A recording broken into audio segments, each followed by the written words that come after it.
Another day, another wrestler bashes Hulk Hogan. Hey, what's going on, guys? It's Kevin Zwicker from FastCon coming at you. And before I get into this video, please remember to hit the like button and subscribe. Hit the like button and subscribe. Hit the like button and subscribe. So, as we all know, there is this big kind of toxic, kind of cloud that is around Hulk Hogan, especially in the wrestling world. This guy has had a lot of controversy over the years, whether it is, from, his political views, just the stories that we hear backstage of him being, this guy who's very, manipulative and powerful backstage politically, or the incident that happened in the recording where he said these terrible racial slurs that people are never ever going to forget, right? So he's out there doing the press run now for this new, all-American freestyle league that that he's developing with Eric Bischoff and all of that. So he's making all the rounds.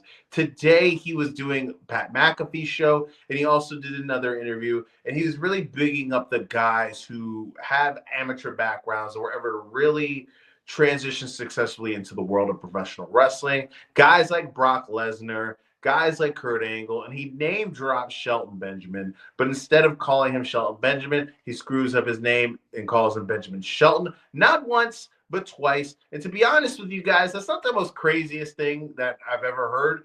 I used to have a friend who would always screw up his name and call him Benjamin Shelton all the time, right? And then you had Shelton Benjamin come out and respond to this, right? And he said, "You lost me forever," and this was in a tweet. He said, "You lost me forever with your don't get caught, or as you would call it, apology speech. And rather than screw up my name and act as if we had any type of camaraderie, which we never did, I ask you to do me a favor." And then he inserts the Will Smith gif of him at the Oscars after he got done slapping Chris Rock. Now, I'm not surprised and I'm not shocked that Shelton would feel this way. A lot of people, I remember, especially after it came out, right, that what this was going down when Hulk Hogan was really getting involved in getting back into the WWE fold. And he did that apology backstage to everybody in the backstage area, trying to really make good and extend this olive branch to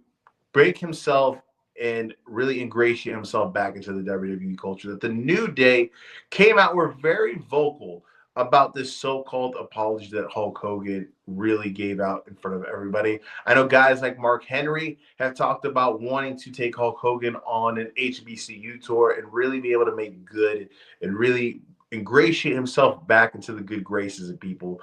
But unfortunately for the Hulkster, he has really dug himself in, and he's going with the route that people will eventually forget, right?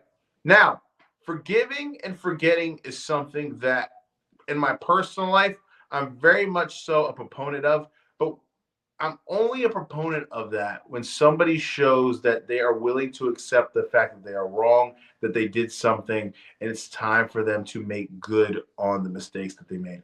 Hulk has been very, very non-willing to do that. And because of that, I feel as if he's never really going to be able to ingratiate himself and get into the good graces of wrestling fans and people in general, right? It's not a good thing to discriminate against other individuals, right? It's never that way of thinking that is going to make people feel good. It's a terrible thing to do. And it's just so interesting to think about it, right? We think about, like, in the NBA, if like Michael Jordan was just this terrible person and the NBA could never celebrate them. Or in football, if, like, let's just say Tom Brady or Jerry Rice were these awful guys and you could never really celebrate them because it's going to always, invoke these negative emotions. WWE is in that position with the Hulkster. And they have plenty of other superstars who are in the good grace of the public that they could trot out. But it's just so mind-blowing that you think of that era. Guys like Randy Savage, Roddy Piper, Ric Flair, Jake the Snake Roberts, all these guys, right, who have passed away, like the Macho Man and the Ultimate Warrior and Roddy Piper, to where now Hogan has outlasted them, and he's the guy who is the villain, right? He was the biggest baby face then, and now he's the biggest villain now. And it's just so insane to watch. Just the downfall of a guy who just maybe 10, 15 years ago was beloved and It's just he's got himself in such a deep hole, and all of which has been kind of self-inflicted. So you can't really feel that bad for the guy. And kudos on Shelton, man. Shelton's a guy who didn't have to say anything, but he sat there, he stuck his chest out, and he stood on business, and he expressed the fact that, hey, Hulk, we're not cool, man. Don't act as if we're cool, because we never were. And after what you said in that locker room with that apology, that really was an apology, we're never ever going to be cool. And I'm happy that Shelton was able to express himself in that manner and really put his foot down and let the Hulkster know that, hey, we're not cool, bro. But let me know what you guys think in the comments section. Are you on Shelton's side on this? Do you think he went too hard on the Hulkster? Do you think people need to lay back on it? Or do you think that the Hulkster is getting everything that he deserves right now? Remember to like the video and subscribe, guys. I am Kevin Zwicker. I'm out.